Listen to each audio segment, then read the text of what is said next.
I never imagined that a seemingly insignificant gesture could make my entire world seem to be collapsing. It was one of those calm afternoons when everything seemed to be motionless, almost motionless. My body felt exhausted after cleaning and taking care of the house all morning. Every muscle in my body appeared to be begging for rest, and I wasn't getting any younger. I decided to take a brief nap after dropping my husband, Dirk, off at work. However, my nephew Ethan knocked on the door at that moment. 24 Ethan was now a good-looking young guy, and something had changed about him lately. He detected a change in his gaze toward me, but it wasn't immediately apparent. I couldn't quite identify the appearance. He had always been a reserved, quiet person, and today was no exception. Completed the surface at least. "You appear worn out, Aunt Laura." As he entered, Ethan spoke in a kind yet kind tone. "Can I be of any assistance?" With half-closed eyes from fatigue, I gave a feeble smile. "If you don't mind, I want to give you a back rub." Before nodding, he paused for a moment, as if he was thinking about something. Naturally, I am aware of the precise location of the pain. With his hand slowly brushing my shoulders, Ethan's kid took a seat behind me. He was almost too hard in his touch. There was something about his grip that made me try to relax. A bit too purposeful, perhaps. He wasn't giving me the same light-hearted treatment as he used to when he was younger. Felt strange. I briefly attempted to ease the tension that was rising in the room as he pressed harder into my muscles. But I couldn't get rid of the sensation that he was going too far when his fingertips crept down my back. Something unsaid was heavy in the air, and it caused my heart to race. "Is that preferable?" The tone of Ethan's son's voice had dropped to a whisper. I felt his breath on my neck, sending shivers down my spine because he was so near. I nodded, but I didn't feel at all at ease. I felt compelled to pull away, but I remained motionless. My mind was racing as I tried to figure out why Ethan's hands lingered the way they did. Didn't seem right to touch. Then, before I could react, his hand slid further down and I froze. I could feel my heartbeat in my throat as Ethan's sunch lingered on my back. Something that sent a jolt through me. "You've been so strong, Aunt Laura. You deserve to feel something more," he said. The room seemed to close in around me. His touch was different. His fingers pressed deeper, moving with a purpose that felt too intentional, too intimate for the situation, and I could feel my heart pounding. The tense air tried to ignore the turmoil spinning inside my chest, telling myself that I was overanalyzing it. For instant, unsure of what else to do, Ethan whispered. "You deserve to relax, Aunt Laura. You're always doing so much for everyone. Just let me take care of you." Part of me wanted to stop him and tell him that this wasn't right, but another part of me, the part that had been overwhelmed for so long, just wanted to give in. I wanted to avoid being the person who always said, not the person who always resisted when help was offered.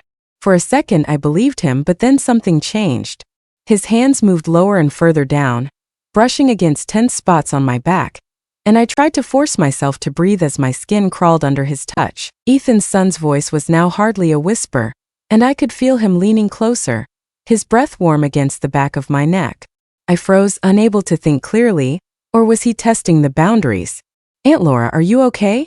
His hand slid lower again, dangerously close to where I wasn't sure I wanted them to go. I could feel his presence so strongly now, as if there were no boundaries left, and the warmth of his touch seemed to burn through the fabric of my shirt. I shivered, and then he whispered something that made my whole body tremble.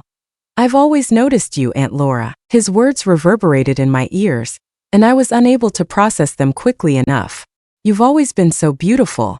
Did you enjoy this intense tale of secrets and tension?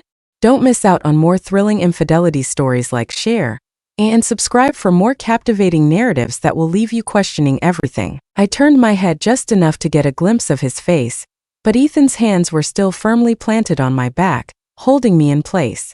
His eyes were dark and tense, his normally calm demeanor replaced by something else, something I couldn't read. He wasn't the same nephew. What was he saying? What was happening? My body betrayed me, and I was unable to move. I could feel the tension between us growing suffocating. I knew something had changed, and it felt like I was in a nightmare. I couldn't wake up from Aunt Laura. "I just want you to feel good. You deserve it." I was unsure of what to do, but Ethan quickly made a decision for us both after he shifted his lips just enough to touch my ear. His words, "Don't worry, Aunt Laura. I won't hurt you," sent a shiver down my spine. But there was also a hint of dread in his voice. Ethan's words hung in the air, heavy with meaning, but I couldn't bring myself to confront him. It felt like time had stopped, like the room had closed in on us, leaving no way out. I wasn't sure if I was still processing the situation or if I had just grown numb to the overwhelming tension. I could feel the heat of his breath against my ear, but I wasn't sure how to respond. "Ethan Stowe," I managed to say, but my voice trembled. It wasn't a command, it was a plea. But he didn't stop. He hardly flinched, instead sliding his hand further down my back over the curve of my spine, until I felt his fingertips brush against the waistband of my pants. My body tensed, fighting against my mind, but it didn't seem to matter. His touch was too persistent, too commanding. I took a shallow breath, trying to steady myself. "You deserve to feel good. You've always been so strong for everyone else." I wanted to push him away to shout, but I couldn't get the words out. I could feel his fingers moving in deliberate circles, his touch almost hypnotic.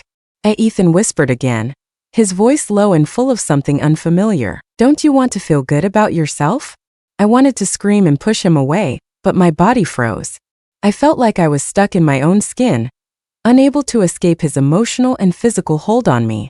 My mind cried out for me to stop this madness, but I was unable to do so because I lacked the strength and the right words. I couldn't look at him, I couldn't face him, but I could feel his eyes on me, watching every reaction, every breath I took. Ethan's words sank deep inside me like a slow-burning fire, and I felt his hands pause, his fingertips lingering on my skin as he spoke again. His voice softer now, more coaxing. "You're beautiful, Aunt Laura. You've always been beautiful. You don't need to hide it." I couldn't resist the pull of his presence. There was something in the way he spoke to me, something in his touch that made it impossible to push him away. My body and mind were exhausted, each desperate for a way out, each fighting for control. It seemed as though he was waiting for something, waiting for me to give in, waiting for me to let go of the boundaries I had spent years establishing. It turned to face him, my eyes wide and bewildered, searching his expression for some sign, some explanation. However, Ethan stopped his just as abruptly as it had begun.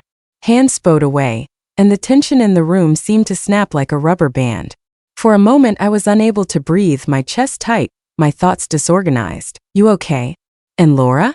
I nodded, not sure what to say, not sure what I was feeling, not sure if I was more afraid of what had just happened or what it meant for the future.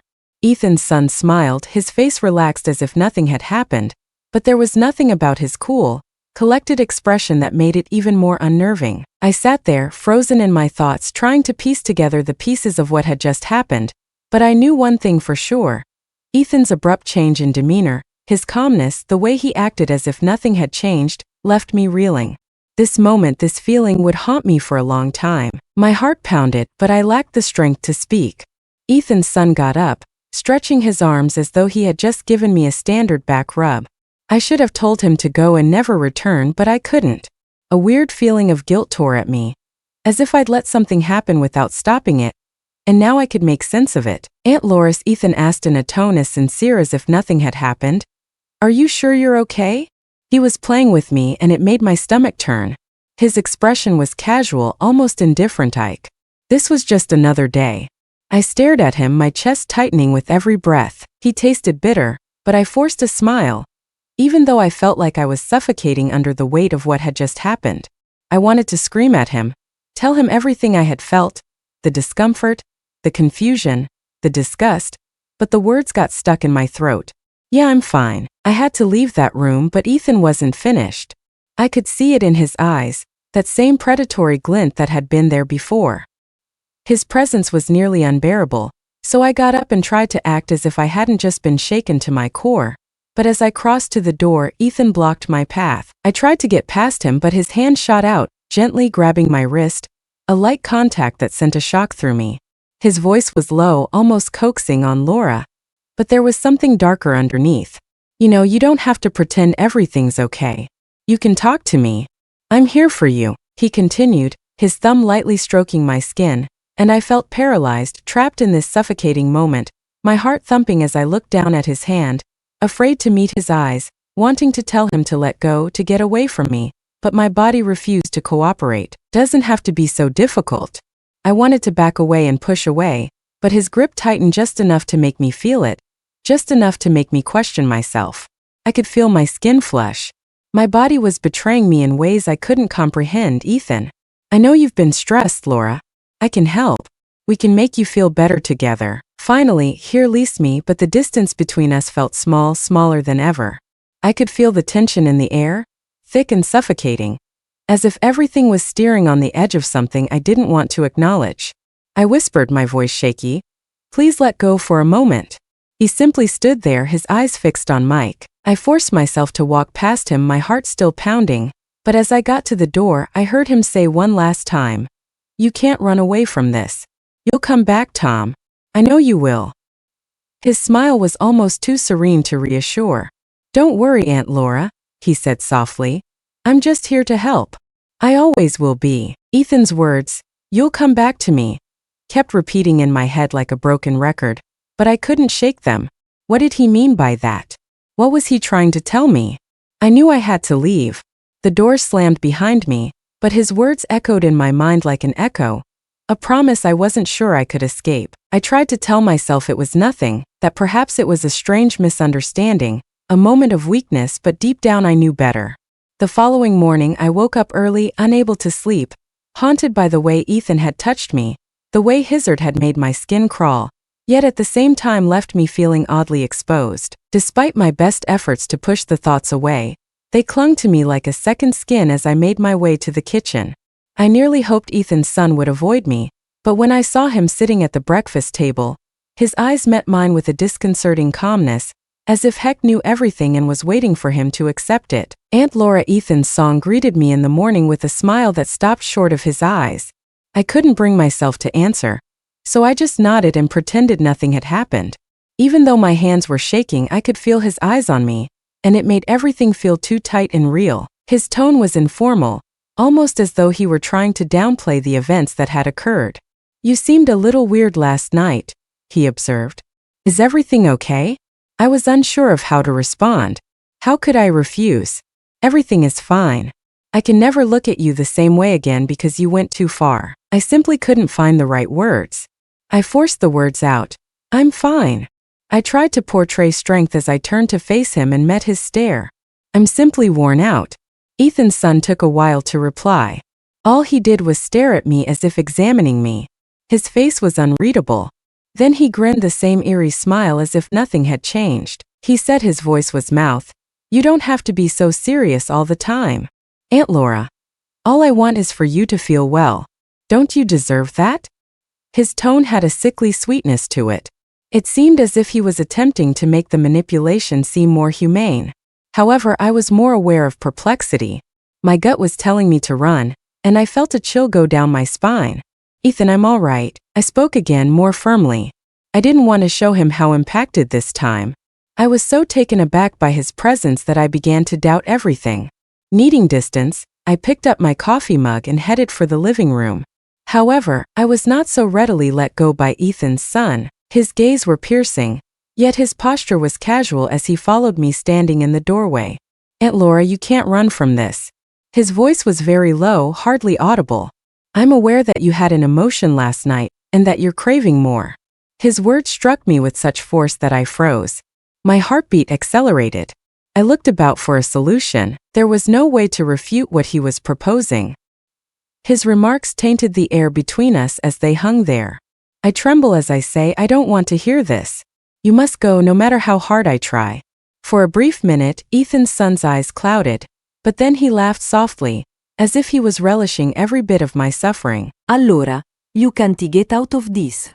Whether you like it or not, we are now connected." Or not. The oppressive tension was too much for me to bear. My heart was pounding in my chest, and my brain was spinning. It was no longer possible for me to end this. But could I actually resist him? Would I be able to escape whatever grip he had? As I opened my mouth to reply, I heard the front door opening. A beat skipped in my chest.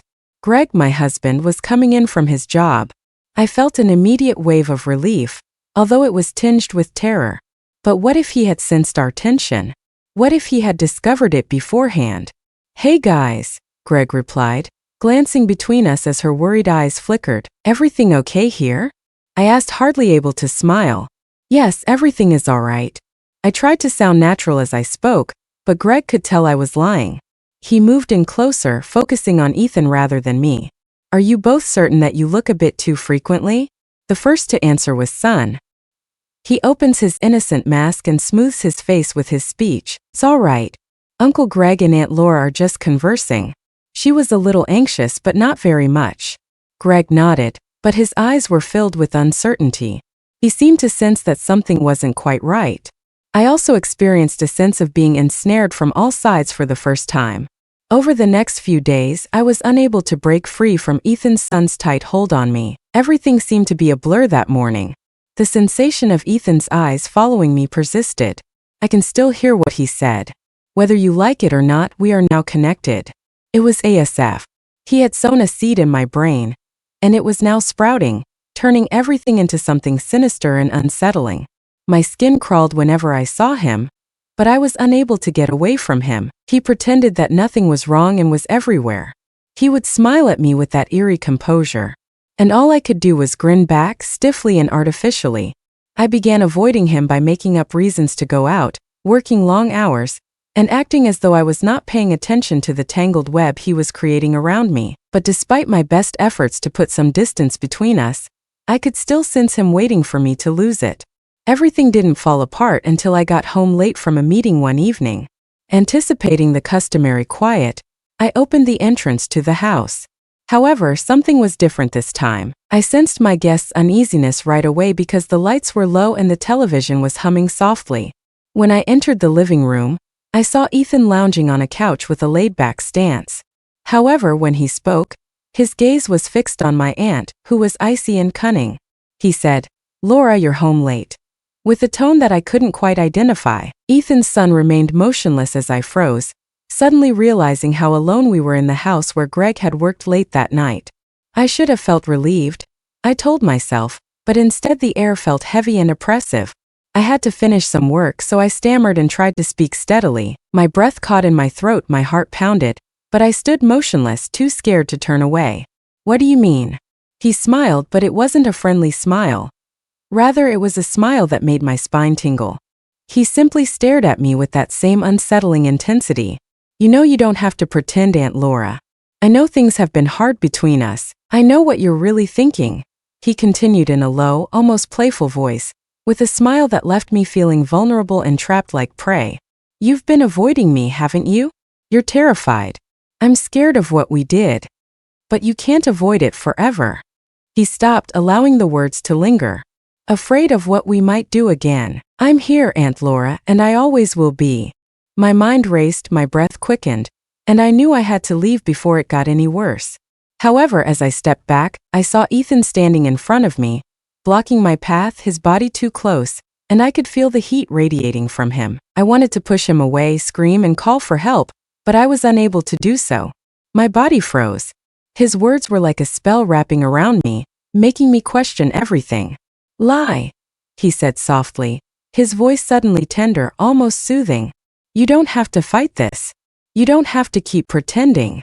I knew how much you need this, how much you want it. I know you're scared," he whispered, leaning in closer. "But it's okay. You can trust me." My heart raced, a whirl of contradictory thoughts. Could it rust him? Was I really just being manipulated? Or was there a part of me that was too weak to resist suddenly? Finally, the sound of the front door opening broke the silence. There was nothing to worry about in AED, but my mind was elsewhere on Ethan's son, and I couldn't let my guard down again. Ethan quickly stepped back, his heist expression instantly changing back to that serene, innocent mask, just talking to Aunt Laura. The nighttime urination was a blur, and as I lay in bed later, I thought about Ethan's words. Touch. Everything had been too much. I knew it wasn't finished, and now he wasn't going to stop for